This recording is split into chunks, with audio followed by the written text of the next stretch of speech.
Take 2.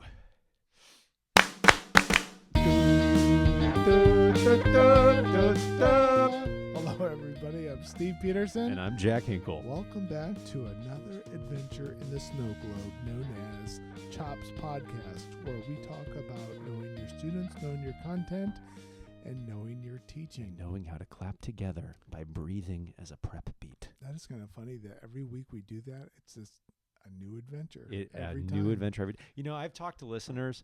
They didn't know, and maybe some of you don't know. We don't listen to the track when we clap. We just hope. It'd be funny if we did an episode once without the intro background music. You know what I mean? Just us? It's us. Right. Because that's what we do every time. We don't sync it up to anything. We just hope for the best. No, there's no click track, and so it is a little. When you listen to it, it is a little fuzzy. It's a little fuzzy, just like our E flats. Right. Not warm and fuzzy, just it's just fuzzy like mold. Yeah. Yeah. Ooh, warm and fuzzy like mold. No, I said it's not warm and fuzzy. It's just fuzzy, like mold. Like mold. Warm and fuzzy's good. Like right? a kitten. Like a kitten is warm and fuzzy. Right. Mold is just fuzzy. Okay. Right? There it is. Yeah. Hey, dude, it's almost October. When is it? Wednesday we go to October? Yeah, it's about time. It still feels like August outside, though. Oh, my It gosh. is. It's like 80s. We've just been living in this same month over and over. I'm like, can my grass please grow? And No. I don't want my grass to grow. But my yard looks like it's been cursed. Oh, dude, don't even talk to me. I am talking to you about I'm talking to you. I'm okay? talking about I'm talking lawns. about lawns. Yeah, it's sad out there. It's sad. I know you've had your yard troubles, but didn't you do some work? Didn't you I did, but clean it up? I'm just over it. It's okay. I'm not. I mean, I don't mean that in I'm just like, okay. So there's crabgrass in it. Whoop-de-doo. Spent $70 on some hocus pocus like iced tea stuff I put in my yard, and I did last year, if I may say, last year I bought a product that was advertised on Instagram. Well, like from Temu? It was called Sunday Lawn Food. How'd it go? Worst lawn. Well, remember how my yard last year got into that thing where a third of it became a dirt patch? Yeah, that's why. Yeah. Sunday lawn food. Yeah, and I recorded myself doing it. I thought I was going to be able to use it for a promotion someday. And it was Chops Podcast. It came in a Sunday Lawn bag Food. that you connected to the hose, and you did 2 different feedings, and it was awful. Sunday Lawn Care. And they have all these things, and it does look like iced tea when, it's like this kind of... Oh, like what shoots out of the hose? Yeah. Mm. It was clean, so it's not Sure. poisonous for the dog, but... Poisonous for your yard, apparently. Gosh, I think it killed my... Yeah, I do think that Sunday Lawn Care is in cahoots with Scott's Lawn Food. I do think those guys are all... in it together. Because then you buy the Scott stuff when this doesn't work. Scott knows what he's doing. Exactly. Come on, Scott. Yeah. Come on. The other conspiracy theory I've had about lawns is I spend a decent, I think an appropriate amount of money for doing my own yard, for the preseason stuff and mid-season and then right. And I don't understand how my yard can be so full of crabgrass and other weeds when I put the stuff on there at the right time. But I think there's somebody in my neighborhood that comes around and puts seeds in my Maybe it's yard. Scott. Maybe he lives in your neighborhood. That's his whole business plan. He just goes around and blows out crabgrass seed like fairy dust. He's like Yeah. Grow weeds, grow. He hangs out in Lowe's. He's hiding behind one of the aisles. He's like, yeah, go for the Scott's feeding whatever it's called. Turf. Or Buy it could just be Do it. crabgrass seed. Do it. It could be crabgrass seeds in the bag itself, and you're just spreading crabgrass. That's true. Yeah, it's pre-seeded. Yeah, that's what it is. And then you just buy more and you buy more and you never know. Right. It's like this. it's a really toxic relationship. Like, you spend a lot of money for something that's bad, that is unhealthy. Remember like a minute ago when you're like, I'm over it. I'm not apparently. You're not apparently. Yep. Maybe we could start our own lawn service. Chops Lawn. Chip chop. You know, Jeff. I almost called you Jeff. You know Jeff. You know Jeff. Jeffrey. Yes, Stefan. Yes, I think. Oh man, he's gone again. Come on, stay with it, buddy. We're only 3 minutes into the episode. Come on, we need you. You ever feel like sometimes, I feel like this sometimes, like you have a thought, and it feels like it's the wave on the beach. This episode is crumbling to pieces. The water just comes up to the beach, and your thought is like when it goes back into the ocean, and you're like trying to grab the water. That's what it feels like when my thoughts go away. I see them, and I was like, I can grab that. I'm like, wait, it's gone. So, can't say I know what that feels like. Can't say. I'm sure somebody does. I'm sure somebody's like, yes, Steve. Lawns. Yes, Steve, I'm with you. Okay, but well, that actually kind of segues into today's topic. Yeah, sure. I yeah. mean, loosely. Loosely. Okay, go ahead, Jeff. Here's where we can get back into lawns. Okay, I drive to school in the countryside. I take those back roads. It is like beautiful grass and greenery. Now it's kind of brownery out there because, you know, it's starting to die. But they're beautiful But it's still beautiful. Right? And like the sun is like very low in the skyline, and like it's a lot of farmland and crops, and it's like kind of hilly. Yeah. You know, those back roads. It's yeah. pretty. And Wednesday was quite foggy last week, and we drove to school. Friday, woke up with the beautiful voicemail from Concord Schools that says, well, this is your superintendent. We're going to be operating on a 2-hour delay. You're like, yes. Every teacher knows that feeling. Every kid knows that feeling. Are we allowed to say that? Are we allowed to say that teachers enjoy 2-hour delays? Do the kids think we want... He's laughing. That makes me nervous. You're like, Oh Jack, my I wouldn't say gosh. that on the air. Can I say that? I think you can. I mean, come on. It's a human in sleep. Well, okay. It's if somebody says, hey, you can take 2 hours off of work today. I go, oh my God, awesome. Do I still get paid for it? Yeah. Yeah. Come on. That's what a 2-hour delay is for a teacher. Do I still get paid? Yeah. Okay, cool. So we got a 2-hour delay on Friday due to fog. And if some of you, I think that's kind of like an Indiana thing, like fog delays. I don't think that's very... And this time of year. This time, yes. Yes. So we had a 2-hour delay. So high school, the classes are normally 50 minutes. Now they are 30. So now it's fine. Like, it's fine. I'm going to say it again. It's fine. You, as a teacher... But, you know, like when Jack says it's fine 3 times... you kind of realize there's like some bit of rage in him that's like, you know what? Fine. No. It's not fine. No, I do Snip, rage. snap. It's not fine. Fine, not fine. Okay, go ahead. Okay. I was going to knock your microphone over, but it would have been very loud. I do rage sometimes at delays that are inconvenient to me. Shocking. But oh, really? this one wasn't it's inconvenient all about to me. you, Jack, huh? Okay, sorry. I'll just unplug it. Like I talked to people about this. Yeah. Your lawyer. My lawyer about this. No, that like, you know, in the fall, it's like there aren't really at this time performances that are like really looming, you know, other than every weekend a marching band. But that's, besides that, I mean, you're already, that ship is going constantly. Right. So like, you know, as you get into February and January, if there's a delay, there's like probably a concert or something the next day. You're like, oh, I need to prepare. But now it's like an okay time. Yep. Like it's slower in the pace. So that was fine. However, this is where teachers choose their own adventures, right? You had a 50-minute lesson planned. Now you have 30. 2 choices. Do I condense 50 minutes into 30, or do I teach 30 minutes of the 50 and do 20 of it later? Why are you laughing so much? Because you've been there many times? I never even really thought about it that way. Well, that's the 2 choices you have. Or somewhere in between, like you teach 40 minutes of it more condensed and you leave one thing out. You know, I mean, that's it, right? Right. That's all you can do. And this is when it goes back to one of our very first episodes, speedboat or cruise ship, right? Like, are we going in the speedboat? Are we going to pack 50 minutes of content into 30? Or are we just going to sail smooth and get done what we can in the 30 and then put it off for later, right? What do you think most teachers do?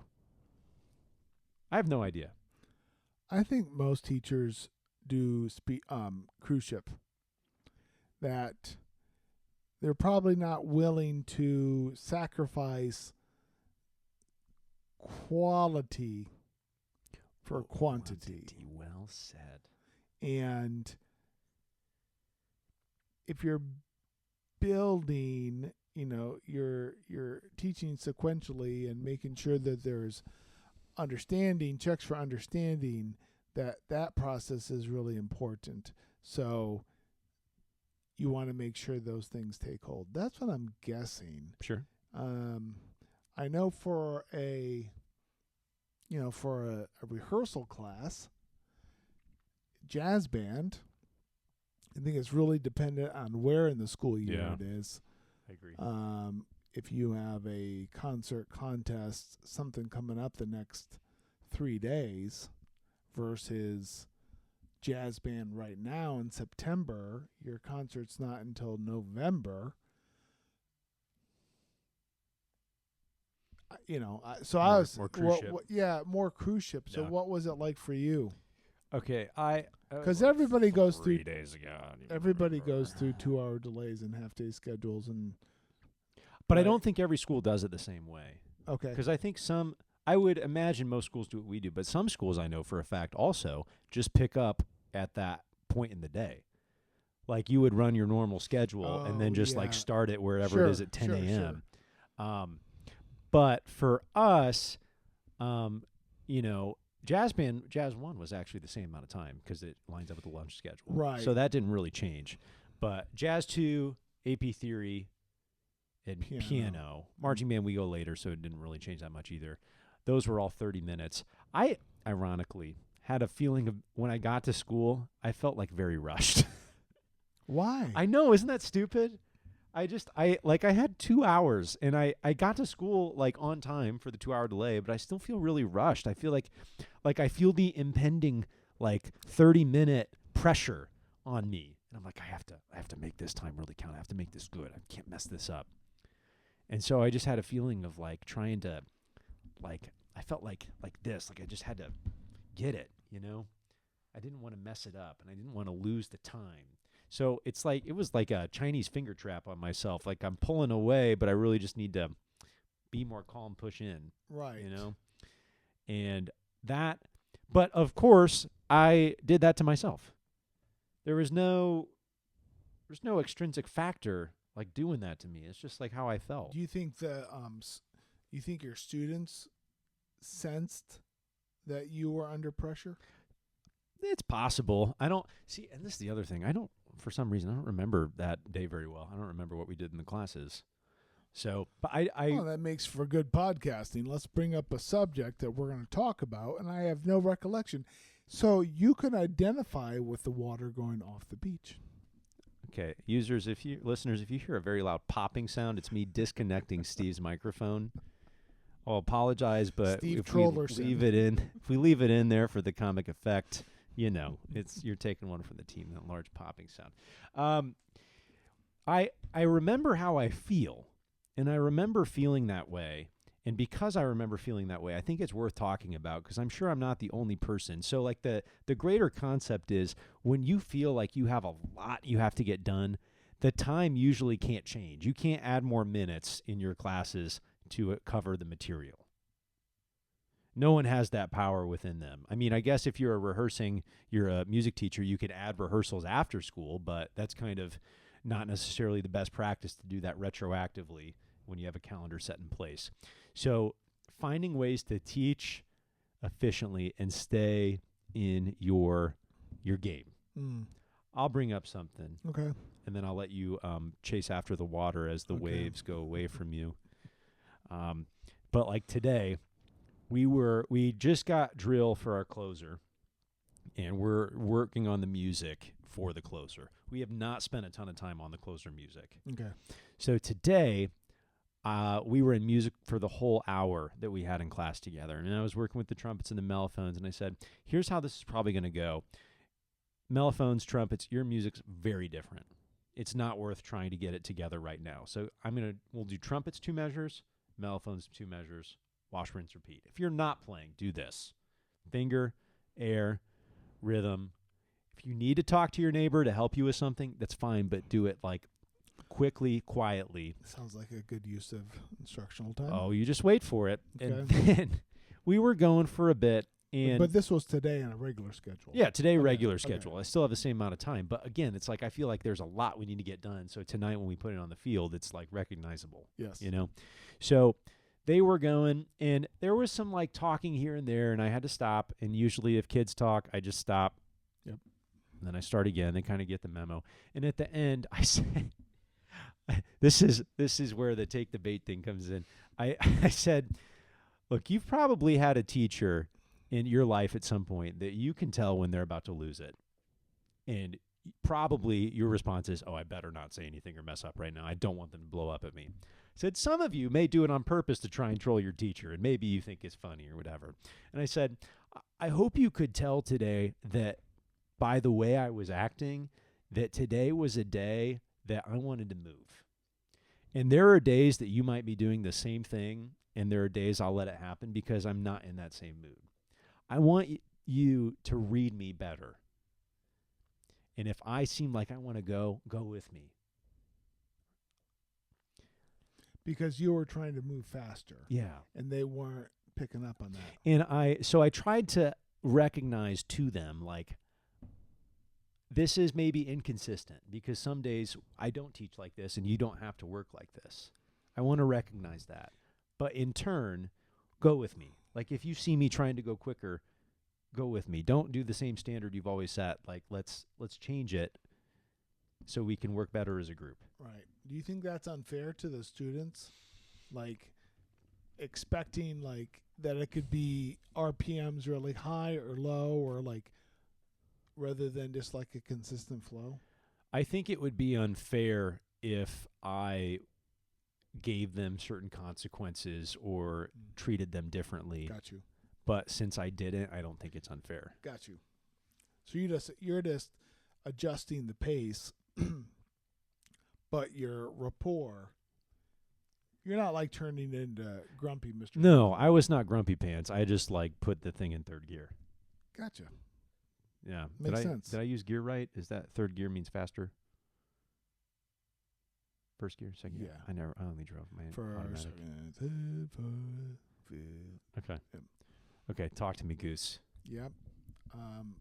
Well, I think that's let's give it up for Jack, because I think that's a good life lesson, or just a reality check for the students to use their communication skills, their skills of observation, to pick up, like, read the room. Yeah. Like, what's going on? Yeah, I think I said that word. Okay. Like, read me, read the room. And since you spend so much time with them, Right. and you've known some of them for years, that it's appropriate to think that they could kind of like read what's going on and anticipate, right? I would think so. And no, that's good. That's a good point, because there are going to be times that you need to teach faster. I remember that. The 2-hour delays, there is that sense of, woo, more sleep. But when we got to school, I didn't like 2-hour delays, because it did feel frantic. You did the same at our school. We do the same amount of activities, but it's shorter windows. Yeah. And that's,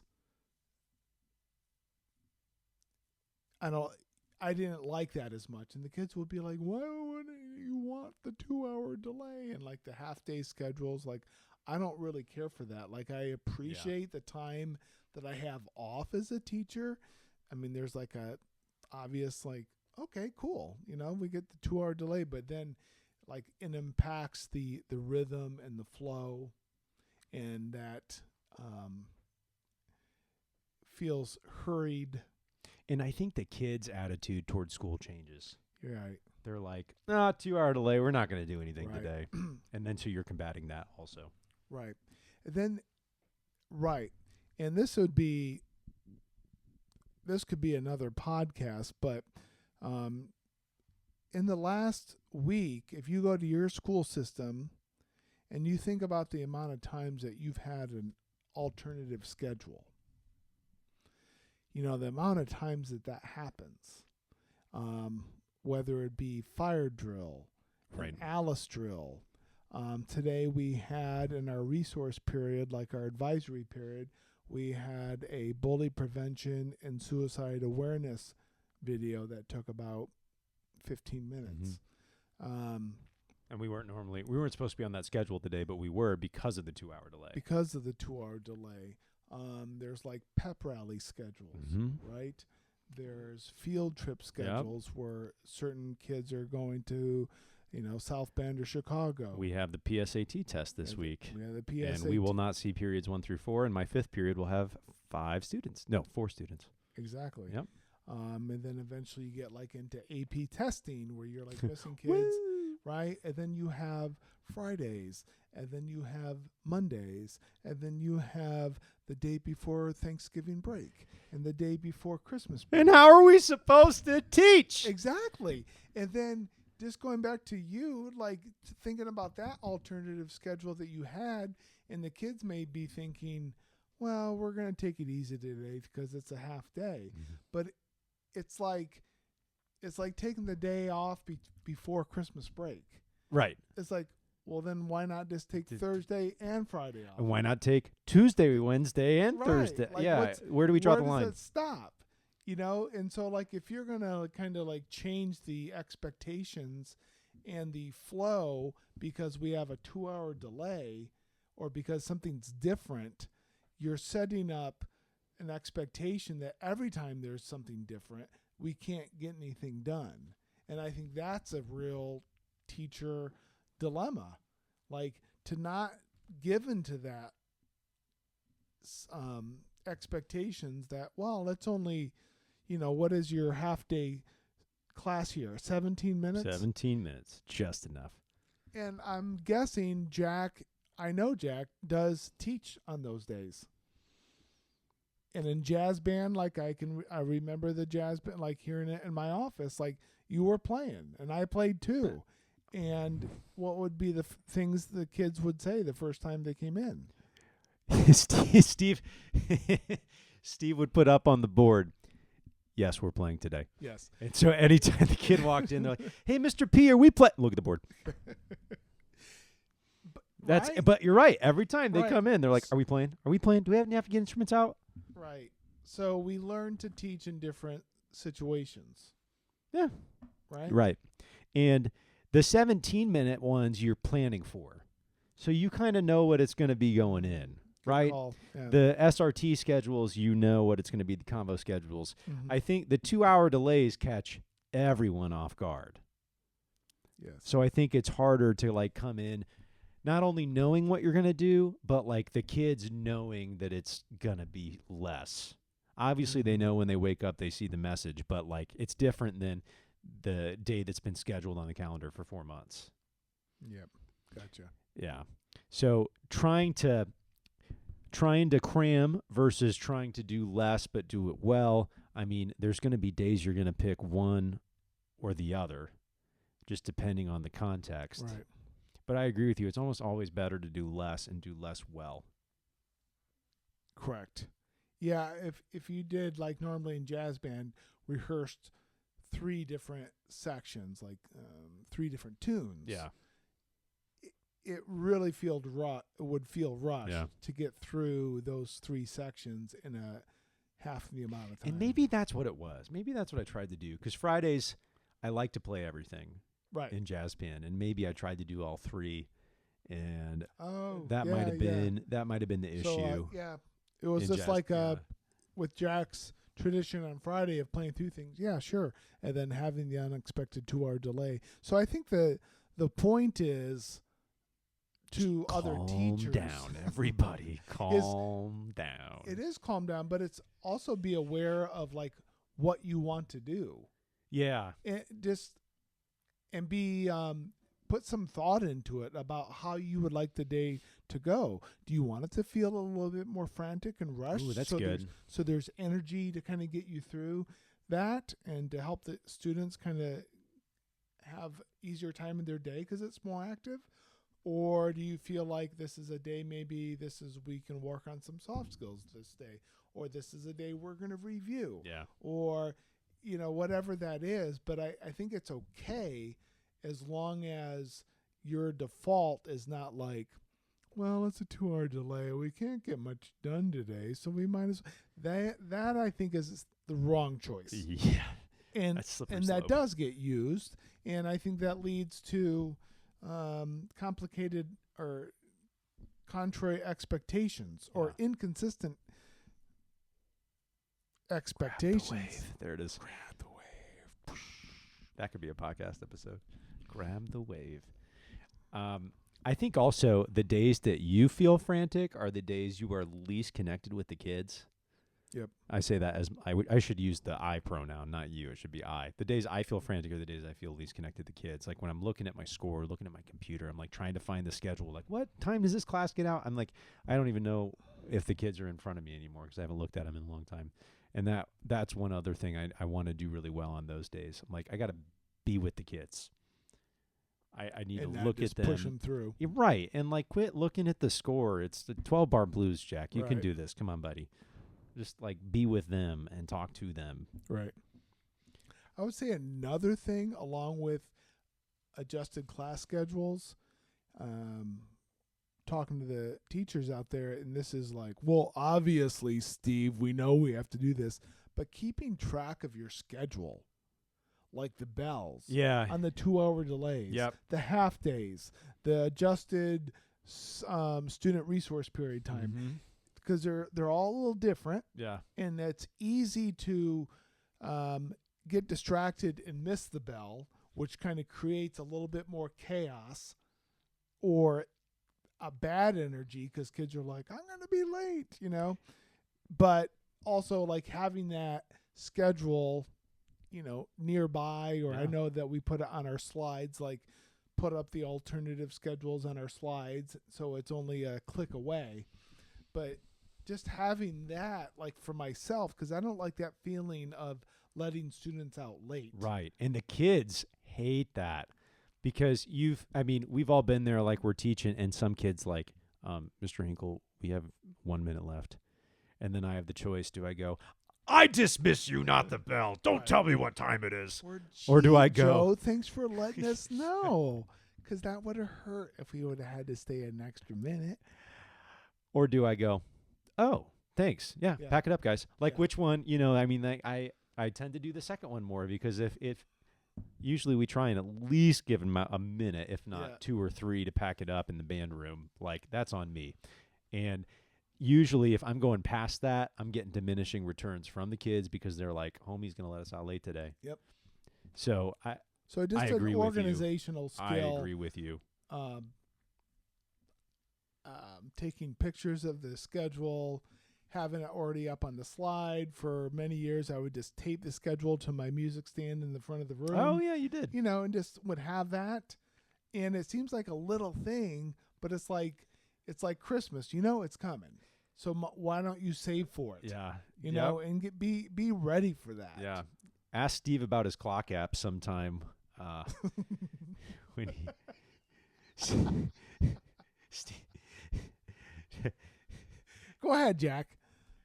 Steve, tell me about the time you used the clock app on your phone to keep track of time. It was at a marching band contest. Yeah? Wasn't it? It was, because I was leading warm-up. You're like, Jack, I need to look at the clock. You teach the choreo tonight. I got to do... Well, and I got like in a blender on the app, and all I could see was like Tokyo time and Singapore time and Paris time, and these international clocks are flying around, and I'm like trying to trigger it and hit it open, and it would turn, and oh my gosh. I told Steve if he just looks at his phone screen, it'll tell him the time. In numbers. There's not even hands. It just reads it to you. What I wanted was like an analog clock. I wanted my entire clock face to be like that so I could like put it on the ground. And like look at it. You don't mean analog. You mean digital, right? I'm sorry. Analog is the hands. I don't want you want that. numbers. I want numbers. I'm sorry. The Thank phone you. comes with numbers. I want the large numbers. They're pretty big. And it's not Tokyo. It's Elkhart, Indiana. Yeah, that was a waste of time on my part. I mean, a complete waste of time. And that was kind of an unk move, right? Right? Come on. I was like, I'm back there with the brass. I'm like, okay. Ron Dejean, 2, 3, 4, plie, tendu, off and down and pose. Steve's like, wait. Is this Sweden? I look like I'm playing. I look like I'm playing Madden football on what is going on? The band meanwhile is like into the second phase. We were already in music warm up. He was still in physical. We're like, Mr. Peterson, we moved. It's transit. Come on. Stockholm. What time is it in Stockholm? I don't even care. Is it daylight savings? What? Oh. EST? NYT? Hey, my son lives in Phoenix. Oh, wait. Okay. And now presenting the Concord March. Wait, I gotta go. Don't even get me started on the time zones in India where they're like 30 minutes off. Yeah. Not an hour. Who decided that one? Oh, India, because it's so huge. What, it's like, my gosh. Oh, isn't China, okay, going back to the other thing, isn't China on one time zone? Yeah, because they have fake sunlight in their buildings. Okay. They have, because they are on one time zone. Yes. I shouldn't say this. I don't really know, but I've heard this before. Yes. It's at least a rumor if you want to fact check. But I've heard that like it's dark in a lot of the places that it should be light out based on the time. So they have like fake screens of like sunlight in their office buildings and like fake light. Isn't that? Yeah, that's wild. That's wild. That is wild. Just drive. I mean, I drive to work in the dark. Happens. Maybe we should get some fake sunlight in here. Actually, I have a window in my office now. I can't complain. Yeah, with the blinds down. Nice job. Oh, yeah, like you had the blinds open all the time when you were in here. Dude, if I'm sitting at the desk, it is like blinding, like retinal burning at the desk when I'm trying, like at 9 a.m., like right when I get here. I'm like, he's looking due east. It's a retina burner. It is. Yeah. It's intense. Yeah, the blinds are staying down for sorry. the mornings. Yeah. Okay. I know you live in this office. Okay, I got to eat. You got to go eat. I got to eat grilled chicken, red potatoes. And 2 perfect vegetables. Just one. It's broccoli. One broccoli. Perfect broccoli. Broccoli. That's it. Hey, like, subscribe, review the show, rate the show. It has been so long since someone has pressed any stars. It's been sitting at 34 on Apple. Can we? You sound like the teacher's like, I gave the homework yesterday. I was very clear about when it's due. I had 2 people out of 55 turn it in. Go ahead. Instead of saying, you know what? Really appreciate those people that turned in. Kind of create a positive wave of energy. But that will be another topic. Go for it. Tell them. Let's see if it changes. Tell them. Hey, thanks for all 34 of you. We've been doing this for 2.5 years. So we really appreciate those 34 reviews on Apple. No, 34 ratings. We have ratings. We need more reviews than that. Wow. Just the love. No, you sound so condescending. I know. I don't want to sound condescending because we have the best listeners. I don't know. I was trying to make fun of you. That didn't work, and I feel bad now. It's the end. Maybe that's the name of the podcast. Steve makes fun of Jack, but it kind of works sometimes. Okay. For Steve Peterson. For Steve Trollerson and Jack Hinkle. We're out of here. See ya.